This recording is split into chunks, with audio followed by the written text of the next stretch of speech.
Welcome to இடியம் academy. இப்போ நம்ம பார்த்துட்டு இருக்கிறது யுஜிசி நெட் பேப்பர் 1. இப்போ நீங்க ஜூன் 2026 எழுத போறீங்கன்னா, பேப்பர் 1 எப்படி படிக்கணும்? ஏன்னா இந்த பேப்பர் 1 பொறுத்தவரைக்கும் நமக்கு 10 யூனிட் இருக்கும். அந்த 10 யூனிட்ட எப்படி படிக்கணும்? என்னென்ன டாபிக்ஸ்ல அப்டேட் பண்ணிட்டு இருக்காங்க? அது ரிலேட்டடா நம்ம பார்த்துட்டு இருக்கோம். இதுக்கு முன்னாடி போட்ட வீடியோல நம்ம யூனிட் 5 வரைக்கும் நான் சொல்லியிருக்கிறேன். ரைட்டா? இதுதான் நீங்க ஃபர்ஸ்ட் டைம் வீடியோக்கு வரீங்கன்னா இந்த சேனல சப்ஸ்கிரைப் பண்ணிக்கோங்க. இதுக்கு முன்னாடி இருக்கிற வீடியோஸ்லாம் நம்ம பிளேலிஸ்ட்ல இருக்கும். அந்த பிளேலிஸ்ட்டோட லிங்க் நான் டிஸ்கிரிப்ஷன்ல குடுக்குறேன். ஸோ அத கொஞ்சம் ஃபர்ஸ்ட் பாருங்க. எப்படி படிக்கணும்? எந்தெந்த டாபிக்ல அப்டேட் பண்றாங்க? அத பத்தி நான் எல்லாத்தையும் சொல்லியிருக்கேன். ஏன்னா நெறைய பேருக்கு பேப்பர் 1 பத்தின ஒரு கம்ப்ளீட் ஐடியா இருக்கிறது இல்ல. ஏன்னா பேப்பர் 1 யுஜிசி நெட் எழுதினாலும் சரி, டிஎன் செட்லயும் நமக்கு அது காமன் பேப்பர். பேப்பர் 2 தான் நம்மளோட மேஜர் பேப்பர். ரைட்டா? பேப்பர் 1 பொறுத்தவரைக்கும் நமக்கு இதுல 50 கொஸ்டின்ஸ் கேட்பாங்க. ஒரு கொஸ்டினுக்கு 2 மார்க். 100 மார்க்ஸ் நம்ம கையில இருக்கு. பேப்பர் 2ல நமக்கு 100 கொஸ்டின்ஸ் கேட்பாங்க. இப்போ 200 மார்க்ஸ். டோட்டலா யுஜிசி நெட் எக்ஸாம் நம்ம 300 மார்க்ஸ்க்கு எழுதுறோம். ரைட்டா? ஸோ நீங்க மாஸ்டர்ஸ் படிச்சிருக்கீங்க. ரைட். இல்ல இப்பதான் செகண்ட் இயர்ல இருக்கீங்கன்னாலும், நீங்க யுஜிசி நெட் எழுதுறதுக்கு எலிஜிபிள். நீங்க எழுதலாம். இதோட எலிஜிபிலிட்டி பார்க்கும்போது நம்ம மாஸ்டர்ஸ்ல 55% எடுத்திருக்கணும் ஜெனரல் கேட்டகரி. மத்தபடி அன்ரிசர்வ்ட் கேட்டகரி இவங்கலாம் நம்ம 50% எடுத்தாலே நம்ம எலிஜிபிள். நம்ம எழுதலாம். ரைட்டா? நம்ம யுஜிசி நெட்ட பொறுத்தவரைக்கும் நமக்கு 3 கேட்டகரிஸ்ன்னு சொல்லுவோம். கேட்டகரி 1, கேட்டகரி 2, கேட்டகரி 3ல நமக்கு சர்டிபிகேட் வரும். நெறைய பேர் எழுதுவாங்க. ஆல்மோஸ்ட் லாஸ்ட் இயர் வந்து 9 லேக்ஸ் பீப்பிள் அரவுண்ட் எழுதுனாங்க இந்த எக்ஸாம். ரைட்டா? All over India. 9 lakh people எழுதுனாங்க. இதுல டாப் 1% வராங்க இல்லையா? அவங்க தான் இந்த கேட்டகரி 1ல வருவாங்க. அவங்களுக்கு ஜேஆர்எஃப்ன்றது நமக்கு கிடைக்கும். ஜூனியர் ரிசர்ச் ஃபெல்லோஷிப்ன்னு சொல்லுவோம். ஸோ இது நமக்கு கிடைக்கும்போது, நம்ம எதனா ஒரு யூனிவர்சிட்டில நம்ம பிஹெச்டி பண்ணும்போது நல்ல ஸ்காலர்ஷிப் கிடைக்கும். அபோவ் 35 கிடைக்குது இப்பல்லாம். அதுக்கப்புறம் சீனியர் ரிசர்ச் ஃபெல்லோஷிப்ன்னு இருக்கு. அதுக்கு கிடைக்குது. ஸோ நல்ல ஒரு சப்போர்ட் கிடைக்குது. நெக்ஸ்ட் கேட்டகரி 2வ பொறுத்தவரைக்கும், இது அசிஸ்டன்ட் புரொஃபஸராவும் நம்ம எலிஜிபிள்ன்றது இருக்கும். கூடவே நம்ம பிஹெச்டியும் பண்ண முடியும். அடுத்தது கேட்டகரி 3 பொறுத்தவரைக்கும் நம்ம வெறும் பிஹெச்டி மட்டும் தான் பண்ண முடியும். ஸோ இது ரிலேட்டடா இன் டீட்டெயில் நான் வீடியோ போட்டிருக்கேன் பாருங்க. இப்போ நம்ம என்னலாம் பண்ணிட்டு இருக்கோம்னா, மேம் எனக்கு எப்படி படிக்கிறதுன்ற ஒரு ஐடியாவே வரமாட்டேங்குது மேம். இதுதான் நெறைய பேர் என்கிட்ட கேட்கறது. ஒவ்வொரு யூனிட் எப்படி அப்ரோச் பண்றது? எப்படி அந்த யூனிட் ஸ்டார்ட் பண்றது? அதெல்லாம் தான் நம்ம பார்த்துட்டு இருக்கோம். இதுல இன்னைக்கு நம்ம பார்க்க போறது யூனிட் 6 லாஜிக்கல் ரீசனிங். இந்த லாஜிக்கல் ரீசனிங் நெறைய பேர் அப்படியே ஒமிட் பண்றது. ஏன்னா, இதுல கொஞ்சம் நமக்கு பிலாசபி இருக்கும். லைட்டா நமக்கு கொஞ்சம் இந்தியன் லாஜிக் வரும். வெஸ்டர்ன் லாஜிக் பத்திலாம் வரும்போது, சில பேருக்கு அதுல கொஞ்சம் கன்வீனியன்ட்டா இருக்கிறதில்ல. ஆனா உண்மையாவே சொல்றேன், அத நம்ம புரிஞ்சுட்டோம்னா, ரொம்ப ஈஸியா மார்க் எடுக்கக்கூடிய டாபிக் யூனிட் தான் இது. நம்ம எந்த யூனிட்டுமே கம்ப்ளீட்டா படிக்காம போயிட்டு, அங்க இருக்கிற அவங்க ஒரு யூனிட்ல 5 கொஸ்டின் கேட்கறாங்கன்னா, அந்த 5 கொஸ்டின்ல அப்படியே கம்ப்ளீட்டா நம்ம அட்டெண்ட் பண்ணாம இருந்தோம்னா, பேப்பர் 1ல மார்க் எடுக்கிறது கஷ்டம். ரைட்டா? பேப்பர் 1, பேப்பர் 2 2த்தையுமே ஃபோக்கஸ் பண்ணி படிச்சு 2த்துலயும் நல்ல மார்க் எடுத்தா மட்டும் தான் நம்ம யுஜிசி நெட் கிளியர் பண்ண முடியும். இது ஏன் நம்ம அடிக்கடி இன்சிஸ்ட் பண்றோம்னா, நெறைய பேருக்கு இது ஒரு சீரியஸ்னஸே தெரியறதில்ல. ரைட்டா? நோட்டிஃபிகேஷன் வந்தா பார்த்துக்கலாம். கண்டிப்பா UGC NET exam yearly twice conduct பண்றாங்க. December cycle, June cycle. So June சைக்கிள்ல நமக்கு கண்டிப்பா எக்ஸாம் இருக்கும். சம்டைம்ஸ் ஜூன் 1 வீக்லயே ஸ்டார்ட் ஆகும். இல்ல 2nd வீக்ல ஸ்டார்ட் ஆகும். ரைட்டா? ஆனா கண்டிப்பா ஜூன் இருக்கும். மார்ச் நமக்கு இப்போ முடிய போது. நம்ம கையில இருக்கிறது ஏப்ரல், மே 2 மாசம் தான். ஸோ இதுல பேப்பர் 1லயும் 10 யூனிட் இருக்கு. பேப்பர் 2லயும் 10 யூனிட் இருக்கு. இதுக்கு மேல டைம் வேஸ்ட் பண்ணக்கூடாது. கரெக்ட்டா இப்ப ஸ்டார்ட் பண்ணா மட்டும் தான் நம்ம சிலபஸையும் கவர் பண்ணணும். பிஒய்க்யூ பிராக்டிஸும் பண்றதுக்கு நமக்கு டைம் கரெக்ட்டா இருக்கும். ரைட்டா? சோ, இப்ப யூனிட் 5 வரைக்கும் நான் முதல்லயே சொல்லியிருக்கேன். யூனிட் 6 லாஜிக்கல் ரீசனிங் இப்ப நம்ம எடுக்கிறோம்னா எப்படி படிக்கணும்? இதுல என்ன சிலபஸ் இருக்குன்னு ஃபர்ஸ்ட் பார்த்துருவோமா? அதுக்கப்புறம் எத அப்டேட் பண்ணியிருக்காங்கன்றத நான் சொல்றேன். நமக்கு சிலபஸ் இது சிலபஸ். நம்மளோட யுஜிசி குடுத்த சிலபஸ் இது. ரைட்டா? ஃபர்ஸ்ட் நமக்கு இதுல இருக்கிறது அண்டர்ஸ்டாண்டிங் த ஸ்ட்ரக்சர் ஆஃப் ஆர்குமென்ட்ஸ்ன்னு ஒண்ணு இருக்கும். ஆர்குமென்ட்டோட forms, structure of categorical proposition சொல்லியிருப்பாங்க. அது என்னன்றத நான் சொல்றேன். அப்புறம் மூட்ஸ் அண்ட் ஃபிகர்ஸ்ன்னு ஒண்ணு இருக்கு. அப்புறம் ஃபார்மல் அண்ட் இன்ஃபார்மல் ஃபேலசிஸ்ன்னு இருக்கு. அப்புறம் uses of language, connotations and denotations of terms, அப்புறம் classical square of opposition. Ma'am இதில் நம்ம எடுத்தோம்னா இந்த ஆர்கியூமெண்ட்னா என்னன்றது நமக்கு தெரிஞ்சிருக்கணும். ரைட்டா? இதுல இண்டக்டிவ், டிடக்டிவ் ரீசனிங் நம்ம சொல்லுவோம். அப்படின்னா என்னன்றத நான் சொல்றேன். அப்புறம் மூட்ஸ் அண்ட் ஃபிகர்ஸ்னா என்ன? அப்புறமா ஃபேலசிஸ்னா என்ன? அப்புறம் ஸ்கொயர் ஆஃப் ஆப்போசிஷன். இதெல்லாம் புதுசா இருக்கு. ஏன்னா, மத்ததெல்லாம் ஓரளவு கனெக்ட் ஆயிருப்போம். நம்ம படிக்கும்போது ஸ்கூல்ல படிச்சிருப்போம். பட் இந்த லாஜிக்கல் ரீசனிங்ல வர இந்த திங்ஸ்லாம் நம்ம எங்கேயுமே படிச்சிருக்க மாட்டோம். இப்ப தான் ஃபர்ஸ்ட் டைம் படிப்போம் சில பேர். சரியா? அதனால தான் கொஞ்சம் நம்ம இதுவா இருக்கும். பட் படிச்சா, புரிஞ்சுகிட்டா, இது ரொம்ப ஈஸியா மார்க் எடுக்கலாம். ஏன்னா, இதுல அப்டேட் பண்றதுக்கு ஒண்ணும் இல்ல. அதே டெர்ம்ஸ் தான் வரும். அடுத்தது நமக்கு இருக்கிறது டிடக்டிவ் அண்ட் இண்டக்டிவ் ரீசனிங். அப்புறம் அனாலஜிஸ்ன்னு ஒண்ணு இருக்கும். ரைட்டா? அப்புறம் வென் டயகிராம். இதெல்லாம் ரொம்ப கேட்கறது இல்ல. பட் வென் டயகிராம்ல வர்றது கொஞ்சம் வரும். அத நான் சொல்றேன். அடுத்தது இந்தியன் லாஜிக் இருக்கு. அப்புறமா நமக்கு பிரமாணாஸ்ன்னு ஒண்ணு இருக்கும். பிரமாணாஸ்னா எப்படி அந்த நாலேட்ஜ் நமக்கு கிடைக்குது? அதுக்கு ஒரு 6 பிரமாணாஸ் இருக்கும். ரைட்டா? ஸோ அதுக்கப்புறம் எத்துவ பாஷால இது முடியும். அனுமானா, எத்துவ பாஷா, வியாப்தின்னு சொல்லுவோம். எத்துவ பாஷான்னு சொல்லுவோம். ஸோ இதெல்லாம் என்னடா ஒரு சான்ஸ்கிரிட் டெர்மா இருக்குன்னா, அது எல்லாமே நம்ம அழகா நம்ம ஈஸியா புரியும். ஒண்ணும் பெரிய கஷ்டம்லாம் கிடையாது. பட் நம்ம போர்ஷன்ல இருக்கிறது இதுதான். ரைட்டா? நம்ம சிலபஸ்ல இருக்கிறது இது. இதுல நம்ம எத மேம் இதுல நல்லா படிக்கணும்னா, கண்டிப்பா மூட்ஸ் அண்ட் ஃபிகர்ஸ கொஞ்சம் நல்லா படிச்சுக்கோங்க. ஏன்னா, இது ரிலேட்டடா கொஸ்டின்ஸ் எதனா ஒரு ஷிஃப்ட்ஸ்ல ரிப்பீட்டடா வரும். அடுத்தது கிளாசிக்கல் ஸ்கொயர் ஆஃப் அப்போசிஷன் நம்ம சொல்லுவோம். ரைட்டா? இது நல்லா படிக்கணும். அப்புறம் இண்டக்டிவ் அண்ட் டிடக்டிவ் ரீசனிங்னா என்னன்றத நம்ம படிக்கணும். ரைட்டா? வென் டயகிராம் கொஞ்சம் தெரிஞ்சா போதும். அது தெரியலனா கூட சில இடத்துல மேனேஜ் பண்ண முடியும். அத நான் சொல்றேன். அதுக்கப்புறம் பிரமாணாஸ் பத்தி கொஞ்சம் தெரிஞ்சிருக்கணும். இப்போ நமக்கு எத்துவ பாஷா, இதுல இவங்க சொல்லல. சொல்லாதது எது நமக்கு இருக்குன்னா, நியாயா பிலாசபின்னு ஒண்ணு இருக்கு. அது ரிலேட்டடா கொஸ்டின் கேட்பாங்க. அது நமக்கு இந்தியன் ஸ்கூல்ஸ் ஆஃப் பிலாசபின்னு இருக்கு. அதுல மொத்தம் 6 ஸ்கூல்ஸ் இருக்கு. Indian schools of philosophy. அதுல நியாயா பிலாசபி ஒரு பிலாசபி. ரைட்டா? அது கொஞ்சம் நமக்கு இதுல கொஸ்டின் கேட்பாங்க. சோ இதுதான் நம்ம இதுல படிக்க வேண்டியது. அப்டேட்டட்ன்னு பார்த்தா நியாயா பத்தி கொஞ்சம் நம்ம தெரிஞ்சுக்கணும். மத்தபடி குடுக்குற சிலபஸ்ல இருக்கு இல்லையா? இத நம்ம நல்லா படிச்சாலே இந்த யூனிட்ட பொறுத்தவரைக்கும் நமக்கு போதும். ரைட். இப்போ நம்ம என்ன பண்ணியிருக்கோம், இந்த ஜூன் 2026க்காகவே ஒரு ஃபவுண்டேஷன் கிளாஸஸ் நம்ம ஸ்டார்ட் பண்ணோம். ரைட்டா? ஒரு 4 டேஸ் ஃபவுண்டேஷன் கிளாஸஸ் நம்ம பண்ணோம். இந்த ஃபவுண்டேஷன் கிளாஸஸ்ல 4 நாள்ல 10 யூனிட்டுமே எப்படி படிக்கணும், என்னெல்லாம் எல்லாத்துலயும் எக்ஸ்பிளைன் பண்ணியிருப்பேன். இது நம்ம பிளேலிஸ்ட்ல இருக்கும். இது ரொம்ப இம்பார்ட்டன்ட். ஏன் இத அடிக்கடி இன்சிஸ்ட் பண்றோம்னா, சொல்றதையே திருப்பி சொல்ல வேணாம். அதுல இன்னும் நல்ல எக்ஸ்பிளனேஷன் இருக்கும். இப்ப டே 1 எடுத்தா யூனிட் 1, யூனிட் 2 நான் கவர் பண்ணியிருப்பேன். ஏன்னா, சிலபஸையும் தாண்டி நம்ம நெறைய பாயிண்ட்ஸ் படிக்க வேண்டியது இருக்கு.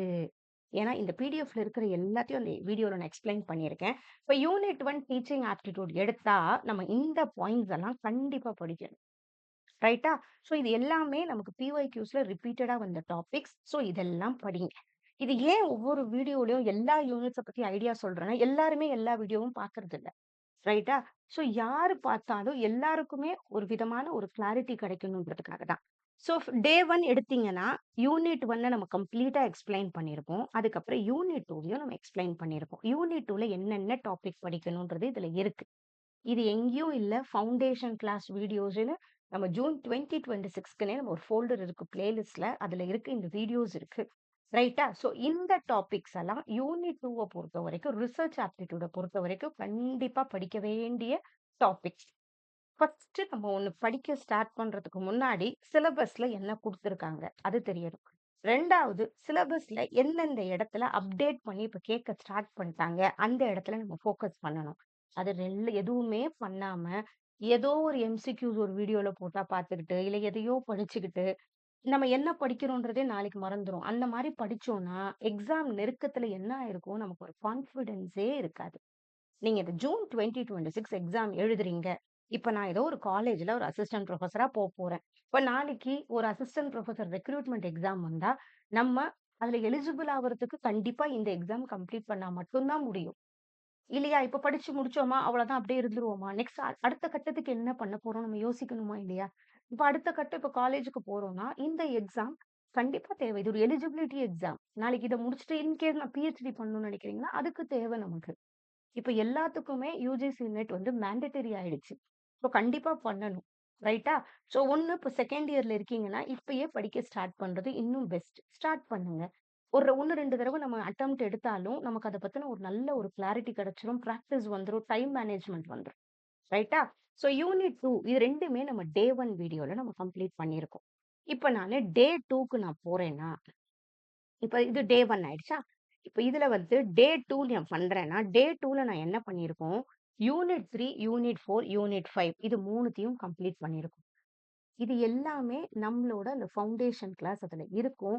ரீடிங் காம்ப்ரிஹென்ஷன் எப்படி அப்ரோச் பண்ணணும்? ரீடிங் காம்ப்ரிஹென்ஷன்லயும் நமக்கு 5 கொஸ்டின்ஸ் கேட்பாங்க. 10 மார்க்ஸ் கையில இருக்கு. அதையும் ஒமிட் பண்ணக்கூடாது.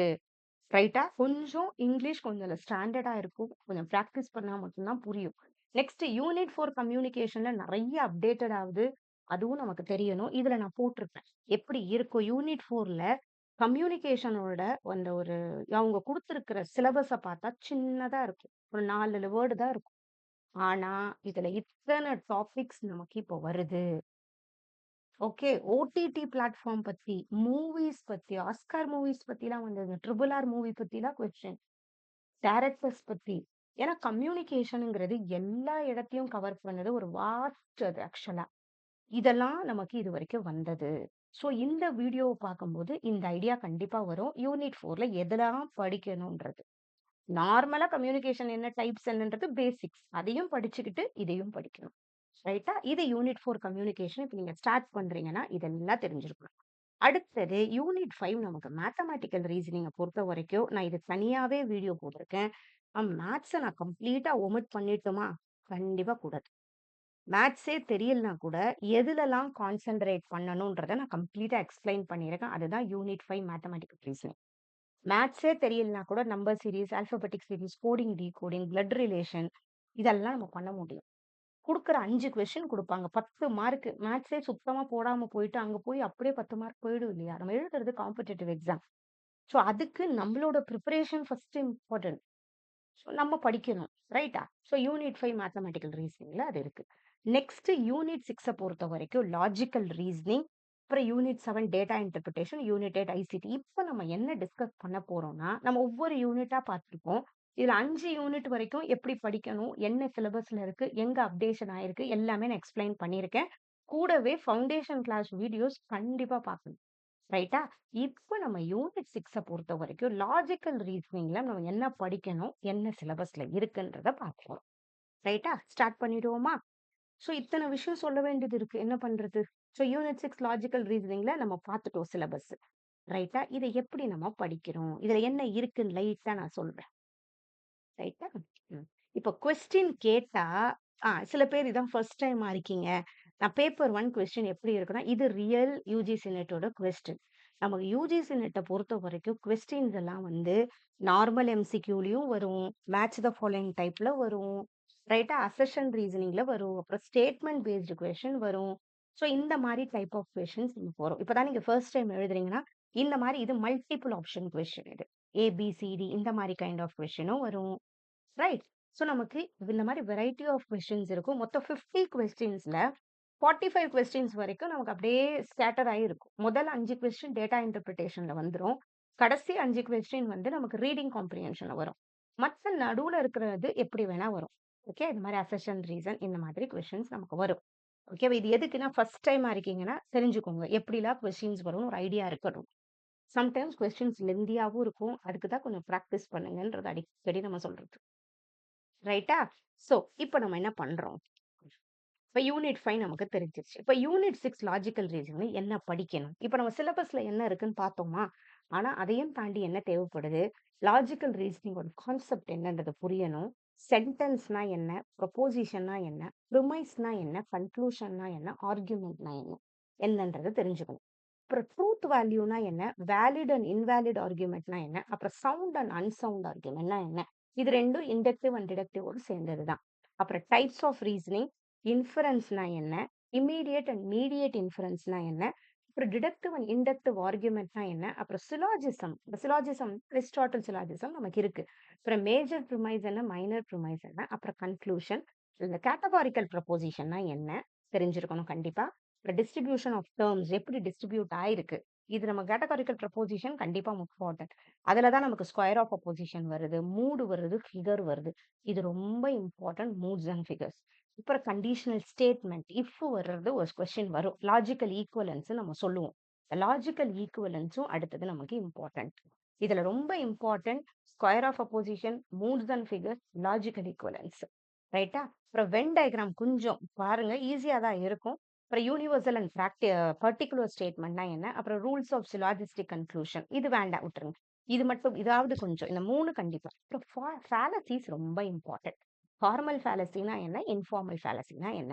அப்புறம் இந்தியன் லாஜிக்ல நியாயா நமக்கு சிலபஸ்ல குடுத்துருக்க மாட்டாங்க. பட் பிலாசபில நமக்கு நியாயா பிலாசபி ரொம்ப இம்பார்ட்டன்ட். ஆர்த்தடாக்ஸ் அண்ட் ஹெட்ரோடாக்ஸ் ஸ்கூல்ஸ பத்தி மொத்தம் 6 ஸ்கூல் இருக்கு நமக்கு. சில ஸ்கூல்ஸ் வந்து வேதாஸ வந்து ஒத்துக்கும், சில ஸ்கூல்ஸ் ஒத்துக்காது. அவ்வளோதான். இப்போ புத்திசம், ஜெயினிசம், சார்வக்கான்னு சொல்லுவோம். அவங்கலாம் வந்து ஒத்துக்க மாட்டாங்க. அந்த மாதிரி. ஓகேவா? அதான். அதுல ஹெட்ரோடாக்ஸ் ஸ்கூல்ல சேர்ற ஸ்கூல்ஸ். அப்புறம் பிரமாணாஸ்னா என்ன? நியாயா இன்ஃபரன்ஸ், அப்புறம் ஸ்ட்ரக்சர் எப்படி இருக்கும்? வியாப்தி, எத்தோ அனுமானா, எத்தோ பாஷா. இது எல்லாமே நமக்கு லாஜிக்கல் ரீசனிங் யூனிட்ல இருக்கிறது. ஸோ இதே பிடிஎஃப் தான் அந்த டே 3ல ரைட்டா? டே 1 பண்ணியிருக்கோம். டே 2 இது டே 3ல நான் எக்ஸ்பிளைன் பண்ணியிருக்கேன். இத கொஞ்சம் நல்லா பார்த்துக்கோங்க. இப்ப லாஜிக்கல் ரீசனிங்னா என்ன? சென்டென்ஸ் எப்படி இருக்கும்? ஸ்டேட்மெண்ட்னா என்ன? ஓகேவா? ஸ்டேட்மெண்ட்னா நார்மலா இருக்கும். ஓகே. Not a state. இப்ப ஸ்டேட்மெண்ட்ங்கிறது ஏதோ ஒண்ணு சொல்ல வர மாதிரி இருக்கும். எக்ஸ்பிரஷன் ஐடியாவா இருக்கும். இது என்னன்றது நார்மலா பேசிக் அது. அது தெரிஞ்சுக்கணும். ரைட்டா? அதே மாரி ப்ரிமைஸ்னா என்ன? கன்க்ளூஷன். இப்போ ஒரு விஷயத்த நான் பார்க்குறேன்னா, அதுதான் ப்ரிமைஸ்ன்னு சொல்லுவோம். அததான் சப்போர்ட்டிங் ஸ்டேட்மெண்ட்ன்னு சொல்லுவோம். அந்த 2, 3 விஷயத்த பார்த்து நான் ஒரு முடிவுக்கு வரேன் இல்லையா? அதுதான் என்னோட conclusion. All teachers are graduates. Ramesh is a teacher. So therefore Ramesh is a graduate. நான் முடிவு பண்ணிக்கிறேன். அந்த மாரி வரும். ரைட்டா? ஸோ ஆர்கியூமென்ட்ன்னு சொல்றது என்னன்னா, நம்ம இந்த மாரி ஸ்டேட்மெண்ட்லேருந்து ஒரு முடிவுக்கு வரோம் இல்லையா? ஒரு ப்ரிமைஸ் இருக்கு, ஒரு கன்க்ளூஷன் இருக்கு. இததான் நம்ம ஆர்கியூமென்ட்ன்னு நம்ம சொல்லுவோம். ஓகே. அதுக்கு சில ரூல்ஸ் இருக்கு. அங்க தான் நம்ம குடுத்துருக்கோம். அப்புறம் வேலிட் ஆர்குமெண்ட்னா என்ன? இன்வேலிட் ஆர்குமெண்ட்னா வேலிட் ஆர்குமெண்ட் எப்பயுமே ப்ராப்பரான லாஜிக்கல் ஸ்ட்ரக்சர் இருக்கும். அதெல்லாம் வேலிட் ஆர்குமெண்ட். 2 ட்ரூ ப்ரிமைசஸ் வந்தா ஒரு ட்ரூ ப்ரிமைஸ் வரும். அதுவும் வேலிட் ஆர்குமெண்ட். ஓகேவா? வேலிட்னா கரெக்ட்டா இருக்கா? அந்த லாஜிக்கல் சீக்வென்ஸ் கரெக்ட்டா ஃபாலோ ஆயிருக்கா? இல்லன்னா அது இன்வேலிட்ன்னு நம்ம சொல்லுவோம். ஓகேவா? அடுத்தது டைப்ஸ் ஆஃப் ரீசனிங் நம்ம சொல்லுவோம். ஒரு விஷயம் டிடக்டிவ் ரீசனிங் ஆல்வேஸ் எப்படின்னா, ஜெனரல்ல இருந்து ஸ்பெசிஃபிக். ஞாபகம் வச்சுக்கோங்க. ஜெனரலா ஒரு விஷயம் ப்ரூவனான விஷயத்துல இருந்து ஒரு ஸ்பெசிஃபிக் அப்சர்வேஷனுக்கு நான் போறேன்னா, அது பேர் டிடக்டிவ்ன்னு நம்ம சொல்லுவோம். இது ரீசனிங்ல மட்டும் இல்ல. இது எல்லா இடத்துலயும் இருக்கு. இண்டக்டிவ் ரிசர்ச், டிடக்டிவ் ரிசர்ச் எல்லா இடத்துலயும் இது வரும். இண்டக்டிவ் பட் பேசிக்கா டிடக்டிவ்னா ஜெனரல்ல இருந்து ஸ்பெசிஃபிக் போகும். இப்போ ஆல் மேமல்ஸ் பிரீத் ஏர். இது ஒரு ஜெனரலான ப்ரூவனான ஒரு விஷயம். Whale is a mammal. So therefore whale breathes air. ஒரு ஜெனரலான ஒரு விஷயத்துல இருந்து ஒரு ஸ்பெசிஃபிக்கான வேல் கிட்ட போறோமா? அதுதான் டிடக்டிவ் ரீசனிங் நம்ம சொல்றோம். ரைட்டா? இதுல தான் நமக்கு இந்த டிடக்டிவ் வர இடத்துல வேலிட் அண்ட் இன்வேலிட் ஆர்குமெண்ட்ஸ் வரும். டிடக்டிவ் வர இடத்துல தான் நமக்கு வேலிட் அண்ட் இன்வேலிட் வரும். ஓகேவா? அப்புறம் சவுண்ட் அண்ட் அன்சவுண்டுன்றது வரும். சவுண்டுனா கரெக்ட்டா ட்ரூவா வருதா? அததான் சவுண்டுன்னு சொல்லுவோம். அன்சவுண்டு அந்த மாதிரி இருக்காது. அவ்வளோ. எங்கேயும் ஆல் பேர்ட்ஸ்க்குன்னு ஆரம்பிக்க pigeon is therefore pigeon can ஸ்விம்ன்னு நம்ம சொல்ல முடியுமா? ஏன்னா சில பேர்ட்ஸ் பறக்க மட்டும் தான் செய்யும். ஸோ அது வந்து அன்சவுண்ட் ஆர்குமெண்ட் சொல்லுவோம். கரெக்ட்டா ப்ரூவனா, லாஜிக்கலா வருதான்றதும் இங்க இம்பார்ட்டன்ட். ஓகேவா? ஏன்னா இதுல ஃபால்ஸ் ப்ரிமைசஸ் இருக்கு. ஓகே. ஆல் பேர்ட்ஸ் கேன் ஸ்விம்ங்கிறது ஒரு இதுல ஃபால்ஸ் ப்ரிமைஸ். அடுத்தது இண்டக்டிவ் ரீசனிங்ன்றது ஸ்பெசிஃபிக்ல இருந்து ஜெனரல் மூவ் ஆகும். நம்ம பார்க்குற சில அப்சர்வேஷன்ஸ்ல இருந்து நம்ம ஒரு ஜெனரலா ஒரு விஷயத்த நம்ம முடிவு பண்றோம்னா, அது இண்டக்டிவ் ரீசனிங்குள்ள போகும். ரைட்டா? அததான் ஸ்ட்ராங் அண்ட் வீக். எப்பயுமே டிடக்டிவ்ல நமக்கு சவுண்ட், அன்சவுண்ட் வரும். வேலிட், இன்வேலிட் வரும். பட் இண்டக்டிவ பொறுத்தவரைக்கும் ஸ்ட்ராங் அண்ட் வீக்ன்னு தான் வரும். ரைட்டா? ஏன்னா, நம்ம ஒரு சில விஷயம் பார்க்குறோம். ஸ்பெசிஃபிக்கா அப்சர்வ் பண்ணிட்டு ஜெனரலான ஒரு விஷயத்த நம்ம உலகத்துல இருக்கிற எல்லா பேர்ட்ஸையும் பார்த்திருப்போமா? சொல்ல முடியாது. நம்ம சில பேர்ட்ஸ பார்த்து அதிலிருந்து நம்ம ஒரு முடிவுக்கு வரோம். அதனால தான் இந்த இடத்துல ஸ்ட்ராங்கு, வீக்ன்ற வார்த்தை யூஸ் பண்றோம். ரைட்டா? ஸோ நம்ம பார்க்கிறத பொறுத்து அது மாறும். அதுக்கப்புறம் நமக்கு சிலாஜிசம்னு இருக்கும். சிலாஜிசம்னாலே டிடக்டிவ் ரீசனிங்ல வர்றத தான் நம்ம சிலாஜிசம் சொல்றோம். இதுல கண்டிப்பா 2 ப்ரிமைஸ் ஒரு கன்க்ளூஷன் இருக்கும் சிலாஜிசம்ல. நமக்கு இருக்கிறது அரிஸ்டாட்டிலியன் கேட்டகாரிக்கல். அது அரிஸ்டாட்டிலியன் சிலாஜிசம்னு சொல்றது நமக்கு இருக்கு. இது சிலாஜிசம்ம பொறுத்தவரைக்கும் நமக்கு ஒரு 2 ப்ரிமைஸ்லாம் ஒண்ணும் பெரிய விஷயம் இல்ல. நம்ம பார்க்குற 2 விஷயத்துலருந்து நம்ம போற ஒரு கன்க்ளூஷன தான் நம்ம வந்து ப்ரிமைஸு, கன்க்ளூஷன் நம்ம சொல்றோம். 2 ப்ரிமைஸ்ல இருந்து ஒரு கன்க்ளூஷனுக்கு போகுது. இந்த அரிஸ்டாட்டிலியன் சிலாஜிசம் தான் எதுக்கு ஃபவுண்டேஷனா இருக்குன்னா, ஸ்கொயர் ஆஃப் ஆப்போசிஷனுக்கு, மூட்ஸ் அண்ட் ஃபிகர்ஸ் பண்றதுக்கு, வென் டயகிராம் அனலைஸ் பண்றதுக்கு, immediate and mediate inference. Okay. இம்மீடியேட்னா ஒரே ஒண்ணுத்த பார்த்து முடிவுக்கு வர்றது. மீடியேட்னா 2, 3 பார்த்து அந்த மாரி மாறும். வேற ஒண்ணும் இல்ல. ரைட்டா? அடுத்தது நமக்கு கேட்டகாரிக்கல் ப்ரொபோசிஷன் ஒண்ணு சொல்லுவோம். கேட்டகரிஸ் இதுதான் ஸ்கொயர் ஆஃப் அப்போசிஷன். இதுக்குள்ள நம்ம 4 கேட்டகரி இருக்கும். ஏ, இ, ஐ, ஓன்னு சொல்லுவோம் இதுக்கு. ஏங்கிறத நம்ம ஆல்ன்னுவோம். நோங்கிறது ஈ சொல்லுவோம். ஐங்கிறத நம்ம சம்முன்னு சொல்லுவோம். ஓங்கிறத சம் நாட்ன்னு சொல்லுவோம். ஓகேவா? இத நான் இப்போ ஃபாஸ்ட்டா சொன்னா புரியாது. பட் இத படிக்கணுங்கிறத புரிஞ்சுட்டு, இந்த வீடியோ நான் டேக் பண்ணியிருக்கேன் இல்லையா? இந்த டே 3 வீடியோல போய் பொறுமையா பாருங்க. நான் பொறுமையா எக்ஸ்பிளைன் பண்ணியிருப்பேன். ரைட்டா? ஸோ இந்த யூனிவர்சல் அஃபர்மேட்டிவ், யூனிவர்சல் நெகட்டிவ்னு சொல்லுவோம். அஃபர்மேட்டிவ்னா பாசிட்டிவ். இது நெகட்டிவ். இது எல்லாத்தையுமே குறிக்கும். அங்க இருக்கிறது. யூனிவர்சல்னா எல்லாத்தையுமே குறிக்கும். பர்ட்டிகுலர்னா அங்க இருக்கிற கொஞ்சம் மட்டும் குறிக்கிறத பர்ட்டிகுலர் நம்ம சொல்றோம். ரைட்டா? எப்பயுமே அஃபர்மேட்டிவ்ங்கிறது பாசிட்டிவ், நெகட்டிவ் அந்த மாரி சொல்றத நம்ம குவாலிட்டின்னு சொல்லுவோம். ஓகேவா? குவான்டிட்டிங்கிறது அங்க ஃபுல்லா இருக்கு, கொஞ்சமா இருக்கு. அது அதோட குவான்டிட்டிய குறிக்குது. நம்ம தான் சில விஷயம் என்ன பண்ணணும், ஒரு மைண்ட்ல நமக்கு ஏத்த மாதிரி ஞாபகம் வச்சுக்கணும். ரைட்டா? இப்ப ஆல்ன்னு வந்தா யூனிவர்சல் அஃபர்மேட்டிவ், நோன்னு வந்தா யூனிவர்சல் நெகட்டிவ், ஐன்னு வந்தா சம்மு, ஓன்னு வந்தா சம் நாட்ன்னு சொல்லுவோம். ரைட்டா? சோ இத கொஞ்சம் நீங்க என்ன பண்ணுங்க, இந்த இதுல போய் பார்த்தீங்கன்னா நல்லா புரியும். அப்புறம் ஸ்கொயர் ஆஃப் அப்போசிஷன் இதுல குடுத்துருக்கோம். ஸ்கொயர் ஆஃப் அப்போசிஷன பொறுத்தவரைக்கும் சைட்ல வர்றத கான்ட்ராடிக்டரின்னு சொல்லுவோம்.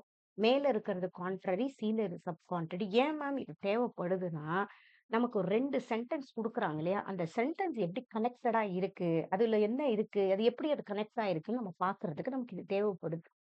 ஓகே. அது என்ன மூடு, ஃபிகர்ன்னு அந்த ஒரு பாயிண்ட்ஸ் நம்ம யூஸ் பண்ணோம். ஓகே. இதெல்லாம் தெரிஞ்சா தான் நம்ம மூட்ஸ் கண்டுபிடிக்க முடியும். மூட்ஸுக்கு இதுக்கு ஒரு வே இருக்கு. ஓகேவா? இதுக்கு வந்து நம்ம ஃபர்ஸ்ட் மேஜர் ப்ரிமைஸ், மைனர் ப்ரிமைஸ்ன்னு சொல்லுவோம். ரொம்ப பயங்கர டஃப் கிடையாது. ஆக்சுவலா இது ஈஸி தான். நான் நெறைய சொல்லிக் குடுத்துருக்கேன் இது நான். இது பேரு ஒரு ப்ரிமைஸ் 1, இது ப்ரிமைஸ் 2, இது பேர் நம்ம கன்க்ளூஷன் சொல்லுவோம். மூட்ஸ் அண்ட் ஃபிகர்ஸ் பண்ணணும்னாலே இங்க இருக்கிறத நோக்கு அப்புறம் இருக்கு இல்லையா? இதுதான் நம்ம பார்க்கணும். இதுவும் பார்க்கணும். ஓகேவா? இங்க இருக்கு நோ, ஆல், சம் நாட். இத பேர் நம்ம குவான்டிஃபையர்ன்னு சொல்லுவோம். குவான்டிஃபை பண்ணுது இல்லையா? அது என்ன இருக்குன்னு நமக்கு காட்டுது. அதனால இத நம்ம குவான்டிஃபையர் சொல்லுவோம். இந்த லயன நம்ம சப்ஜெக்ட்ன்னு சொல்லுவோம். ஓகேவா? சப்ஜெக்ட்ன்னு சொல்லுவோம். அதுக்கப்புறம் இந்த இஸ்ஸோ, ஆரோ இங்க வர்றத நம்ம கொப்யூலான்னு சொல்லுவோம். இதுவும் இந்த வாட்டி கேட்டிருந்தாங்க. இங்க நடுவுல வர வேர்ட் என்ன சொல்லுவோம்? கொப்யூலான்னு சொல்லுவோம். இதுக்கப்புறம் கடைசியா வர்றத நம்ம ப்ரெடிகேட்ன்னு சொல்லுவோம். Subject, predicate. ஓகேவா? எப்பயுமே மூட்ஸ் அண்ட் ஃபிகர்ஸ் கண்டுபிடிக்க இந்த ப்ரெடிகேட் தான் இம்பார்ட்டன்ட். ஏன்னா ப்ரெடிகேட் தான் என்னன்னா மேஜர் ப்ரிமைஸ்ன்னு அர்த்தம். ப்ரெடிகேட் தான் என்னது? Major premise. இந்த சப்ஜெக்ட் தான் என்னது? Minor premise. ஃபர்ஸ்ட் ப்ரெடிகேட் இந்த வேர்ட் இருக்கு இல்லையா? இந்த பேர்டுன்ற வேர்ட் ப்ரிமைஸ் 1ல இருக்கா? ப்ரிமைஸ் 2ல இருக்கான்னு நம்ம பார்க்கணும். வேற ஒண்ணுமே இல்ல. வேர்டுன்ற வேர்ட் ப்ரிமைஸ் 1ல இருந்தா அதே ஆர்டர் தான் வச்சுக்கணும். இப்ப நோங்கிறது என்னது? ஈ. இப்ப இந்த இடத்துல ஸ்கொயர் ஆஃப் அப்போசிஷன்ல நம்ம என்ன படிக்கிறோம்? ஏங்கிறத ஆல்ன்னு படிக்கிறோம். ஈங்கிறத நோன்னு படிக்கிறோம். ஐங்கிறத சம்முன்னு படிக்கிறோம். ஓங்கிறத சம் நாட்ன்னு படிக்கிறோம். இந்த 4 தான் இதுல ஞாபகம் இருக்கணும். வேற எதுவுமே இல்ல. இங்க நோல ஸ்டார்ட் பண்ணா இது இ ஸ்டேட்மெண்ட். ஆல்ல ஸ்டார்ட் பண்ணா ஏ ஸ்டேட்மெண்ட். இங்கேயும் நோல ஸ்டார்ட் பண்ணது இ ஸ்டேட்மெண்ட். அவ்வளவுதான். இதோடது வந்து இஏஇ இதோட மூடு. சரிதான். ரைட்டா? ஃபிகர் கண்டுபிடிக்கிறதுக்கு வந்து அந்த மிடில் டெர்ம் எங்க இருக்குன்னு பார்ப்போம். இப்ப சப்ஜெக்ட், ப்ரெடிகேட் போக இன்னொன்னு நமக்கு இங்க நிக்கும். இப்ப இதுதான் கீழ இருக்கிறது சப்ஜெக்ட், இதுதான் ப்ரெடிகேட்.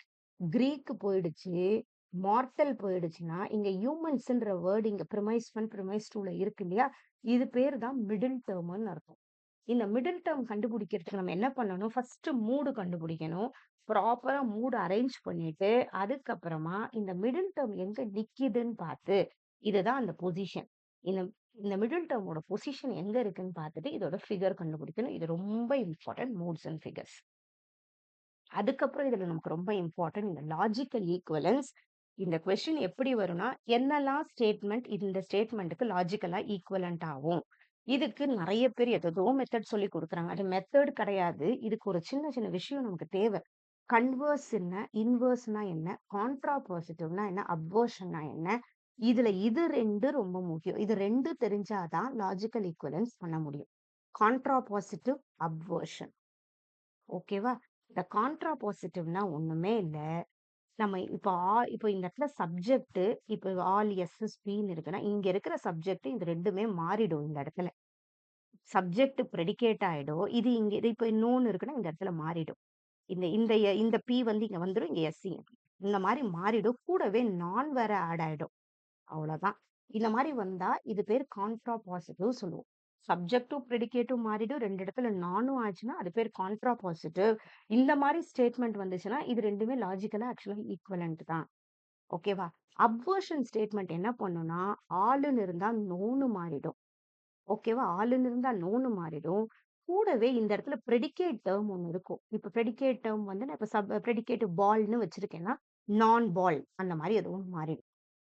ஓகேவா? அது மட்டும் தான் இங்க முக்கியம். இந்த மாரி வந்தா அதுவும் ஈக்குவல். ஸோ இத பொறுத்தவரைக்கும் கான்ட்ரா பாசிட்டிவ், அப்வர்ஷன் நமக்கு தெரியணும். ஒரு வென் டயகிராம் கொஞ்சம் இருக்கு. நான் இதுல ஆட் பண்ணல. அது கொஞ்சம் கேட்கறாங்க. ஃபர்ஸ்ட் இத 2 நல்லா படிங்க. மூட்ஸ் அண்ட் ஃபிகர்ஸ் நல்லா படிங்க. லாஜிக்கல் ஈக்வலன்ஸ் நல்லா படிங்க. இந்த இந்தியன் லாஜிக்ல கொஞ்சம் அந்த நியாயா பிலாசபி ரொம்ப இம்பார்ட்டன்ட். ரைட்டா? இது ஆர்த்தோடாக்ஸ், ஹெட்ரோடாக்ஸ்ன்னு சொல்லுவோம். யாரெல்லாம் வந்து அத்தாரிட்டி ஆஃப் வேதாஸ நம்புறவங்க. இத பணிகிறது, நம்புறது. மொத்தம் 6 ஸ்கூல்ஸ் ஆஃப் பிலாசபி நமக்கு இருக்கு. அதுல அக்செப்ட் பண்ணாதவங்க புத்திசம், ஜெயினிசம், சார்வாகா இல்ல சார்வாகான்னு சொல்றது. ரைட்டா? நியாயா பிலாசபில எப்படி நமக்கு நாலேட்ஜ் கிடைக்குது? அதுதான் இவங்க சொல்றாங்க. சில விஷயம் நம்ம பார்த்து புரியறது. நம்ம சென்ஸ் ஆர்கன்ஸ் மூலியமா நம்ம புரிஞ்சுக்கிறது. சில விஷயம் நம்ம யோசிக்கிறது. நம்ம நடந்தத வச்சு நம்ம இன்ஃபர் பண்றது. அனுமானம் பண்றது. தமிழ்ல அனுமானம் சொல்றோம்ல அதுதான். சில விஷயம் நம்ம கம்பேர் பண்ணி பார்க்கதான் உபமானான்றோம். கம்பேர் பண்ணி பார்த்து ஒரு விஷயம் புரிஞ்சுக்கிறோம். சில விஷயம் பெரியவங்க சொல்றதுல இந்த வெர்பல் டெஸ்டிங் எழுதி வச்சது சொல்றதுலயோ புரியுது சப்தான்னு சொல்லுவோம். ரைட்டா? அதுக்கப்புறம் இந்த அர்த்த பத்தி அனுப்பலப்தின்னு சொல்றதும் இருக்கு. ஓகே. ஒரு விஷயத்த வந்து நம்ம யோசிக்கிறது. ஒரு விஷயம் அது இல்லாதப்ப அத பத்தி யோசிக்கிறது. அந்த மாதிரி இருக்கு. ஓகே. இதுதான் நமக்கு இருக்கிற அந்த 6மே. பிரத்யக்ஷா, அனுமானா, உபமானா, சப்தா, அதுக்கப்புறம் அர்த்த பத்தி, அனுபலப்தி. இது கொஞ்சம் படிச்சுக்கோங்க. இது எப்படி வேணா கேட்பாங்க நமக்கு. அடுத்தது வியாப்தி. இது எல்லாமே அத ஓரளவு படிச்சு முடிச்சுட்டீங்கன்னா, இங்க வாங்க படிங்க. இப்ப எத்துவ பாஷாங்கிறது எப்படி இதுல நான் ஃபேலசிஸ் குடுக்கல. நம்ம பார்க்குற சில விஷயம் நம்ம தப்பா பார்க்கும்போது, நமக்கு அதுல வர்றது தான் ஃபேலசின்னு சொல்லுவோம். ஒண்ணு நம்ம பார்க்கறது தப்பா இருக்கும். இல்ல அத புரிஞ்சுகிட்ட விதம் தப்பா இருக்கும். அததான் நம்ம ஃபேலசின்னு சொல்லுவோம். இதுல ஃபார்மல் ஃபேலசி, இன்ஃபார்மல் ஃபேலசி அதுல கொஞ்சம் நெறைய இருக்கு. அது கண்டிப்பா இம்பார்ட்டன்ட். அப்புறம் எத்னோ பாஷாவும் அதே மாதிரி தான். நம்ம இதுல பண்ற தப்பு இருக்கு இல்லையா? நம்ம பார்க்குற விதத்துல தப்பு பார்க்குறோம் இல்லையா? அதுல நம்ம எத்னோ பாஷான்னு சொல்றது அது. ரைட்டா? சோ இத கொஞ்சம் படிங்க. யூனிட் 7 நம்ம நாளைக்கு நெக்ஸ்ட் வீடியோல நம்ம டிசைட் பண்ணுவோம். எப்படி படிக்கணுங்கிறத நான் கண்டிப்பா டைரக்ட் பண்றேன்.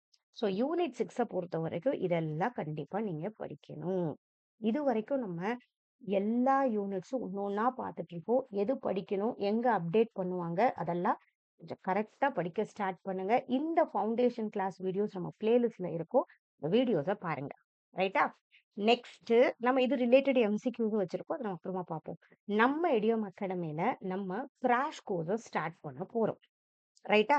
இந்த கிராஷ் கோர்சஸ் நமக்கு பேப்பர் 1க்கும் அவைலபிளா இருக்கும். அப்புறம் பேப்பர் 2க்கும் அவைலபிளா இருக்கும். ஸோ பேப்பர் 1 கிராஷ் கோர்சஸ் எல்லாமே நமக்கு ஏப்ரல் 2 ஸ்டார்ட் பண்ண போறோம். இந்த கிராஷ் கோர்ஸோட ஃபீஸ் வந்து ₹2000. 2 மந்த்ஸ் இருக்கும் உங்களுக்கு கிராஷ் கோர்ஸ். ரைட்டா? ஸோ கண்டிப்பா நம்ம கோர்ஸ் கவரேஜும் பண்ண போறோம். நெறைய சிலபஸ் டிஸ்கஷன் சாரி நெறைய எம்சிக்யூஸ் டிஸ்கஸ் பண்ண போறோம். நெக்ஸ்ட் பேப்பர் 2வ பொறுத்தவரைக்கும், நம்ம எஜுகேஷன் எப்பயுமே ரெகுலரா பண்ணிட்டு இருக்கோம். அதுக்கு நம்ம பண்ணிட்டு இருக்கிறது இருக்கு. நெக்ஸ்ட் நீங்க லாவோ, இல்லன்னா நீங்க கம்ப்யூட்டர் சயன்ஸ் எடுத்திருக்கீங்களோ, ரைட்டா? அடுத்தது இங்கிலீஷ், அதுக்கப்புறம் தமிழ், அதுக்கப்புறம் மேனேஜ்மென்ட். இந்த சப்ஜெக்ட்டுக்கெல்லாம் நம்ம கிராஷ் கோர்ஸஸ் ப்ரொவைட் பண்றோம். பேப்பர் 1 கிராஷ் கோர்ஸ், அப்புறம் பேப்பர் 2 கிராஷ் கோர்ஸ் எல்லாமே நமக்கு ஏப்ரல் 2லேருந்து ஸ்டார்ட் ஆக போகுது. ஒரு 2 மந்த்ஸ் வெல் ஸ்ட்ரக்சர்டா எல்லாருமே யுஜிசி நெட் குவாலிஃபை பண்ண மென்டர்ஸ் ஒரு ப்ராப்பர் டைரக்ஷன் கண்டிப்பா கிடைக்கும். இந்த இப்ப 2 நீங்க படிக்கிறீங்க, உங்க மேனேஜ்மென்ட் இதுல இருந்தீங்க, இல்ல உங்க ஃப்ரெண்ட்ஸ் யாருன்னா இதுல எழுதுறாங்கன்னா, கண்டிப்பா ஷேர் பண்ணுங்க. நான் நம்மளோட ஆப் லிங்க் டிஸ்கிரிப்ஷன்ல நான் குடுக்குறேன். ஓகே. கண்டிப்பா அத டவுன்லோட் பண்ணிக்கோங்க. நீங்க அதுல நீங்க கோர்ஸ் செலக்ட் பண்ணி அதிலேயே பர்ச்சேஸ் பண்ணலாம். இன்னும் என்ன இதுல இருக்குன்னா, மார்ச் மந்த் வாங்குறவங்களுக்கு மட்டும் நம்ம என்ரோல்மென்ட் ஸ்டார்ட் பண்ணியிருக்கு. மார்ச் மந்த் வாங்குறவங்களுக்கு மட்டும் இன்ஸ்டால்மென்ட் ஆப்ஷன் இருக்கு. இன்ஸ்டால்மென்ட் ஆப்ஷன் இருக்கு. நமக்கு இதோட கோர்ஸ் ஃபீ வந்து ₹3000. பேப்பர் 2 ஓட கோர்ஸ் ஃபீஸ் வந்து ₹3000. பேப்பர் 1 வந்து ₹2000. இன்னொரு ஆப்ஷனும் நம்ம பேப்பர் 1க்கு வச்சிருக்கோம். அத நம்ம பிளான் 1ன்னு சொல்றோம். இத பிளான் 2ன்னு சொல்றோம். ஆல்ரெடி நம்ம ஃபுல் கோர்ஸ் கம்ப்ளீட் பண்ணி, வீடியோஸ் இருக்கும். Lecture video, study material, test series அது எல்லாமே நம்ம 2500 குடுத்துட்டு தான் இருக்கோம். இப்ப நம்ம என்ன பண்றோம், அதே பேட்ச்க்கு கிராஷ் கோர்ஸும் குடுக்குறோம். ஸோ நீங்க ₹3000க்கு நீங்க இத வாங்குனீங்கன்னா, ஆல்ரெடி கம்ப்ளீட் கோர்ஸ் அதுல கவர் ஆயிருக்கும். கூடவே இதுக்கு கிராஷ் கோர்ஸ் வந்து ஃப்ரீயா கிடைக்கும். ஒண்ணு இத வாங்குங்க. அப்படி இல்லன்னா, வெறும் கிராஷ் கோர்ஸ் மட்டும் எனக்கு போதும்னா, நீங்க 2000க்கு கண்டிப்பா வாங்கிக்கலாம். மத்தபடி மத்த பேப்பர் 2 நான் சொன்னேன் இல்லையா? Education, law, computer science, English, Tamil, management இதுக்கெல்லாம் நமக்கு ஸ்டார்ட் ஆயிருக்கு. நம்ம ஆப்ல ஓப்பன் பண்ணி தான் இருக்கோம். நீங்க எப்ப வேணா என்ரோல் பண்ணிக்கலாம். இந்த மந்த் பர்ச்சேஸ் பண்றவங்களுக்கு மட்டும் இன்ஸ்டால்மென்ட் ஆப்ஷன் இருக்கும். ஒன்ஸ் ஏப்ரல் ஸ்டார்ட் ஆனோனே இன்ஸ்டால்மென்ட் ஆப்ஷன் இருக்காது. ஃபுல் அமௌண்ட் பே பண்ணணும். ஓகேவா? ஸோ ரெகுலரா ஸ்டார்ட் பண்ணியிருக்கோம். நம்ம எல்லா யூனிட்ஸும் ஒண்ணு ஒண்ணா பார்த்துட்டு இருக்கோம். எப்படி படிக்கணுன்ற வீடியோவையும் பாருங்க. இத முடிச்சுட்டு இத முடிச்சுட்டு நம்ம ஃபவுண்டேஷன் கிளாஸ் வீடியோஸையும் பாருங்க. ஓரளவு எல்லா யூனிட்ஸ பத்தி பேசிக் அண்டர்ஸ்டாண்டிங் வந்துரும். இது கம்ப்ளீட் பண்ணி முடிச்ச உடனே கண்டிப்பா ஏப்ரல் 2 நம்ம கிராஷ் கோர்ஸ் ஒரு கம்ப்ளீட் கிளாரிட்டியோட நம்ம ஸ்டார்ட் பண்ணும்போது, நல்ல மார்க் நம்மளால எடுக்க முடியும். ரைட்டா? So, thank you so much. All the best.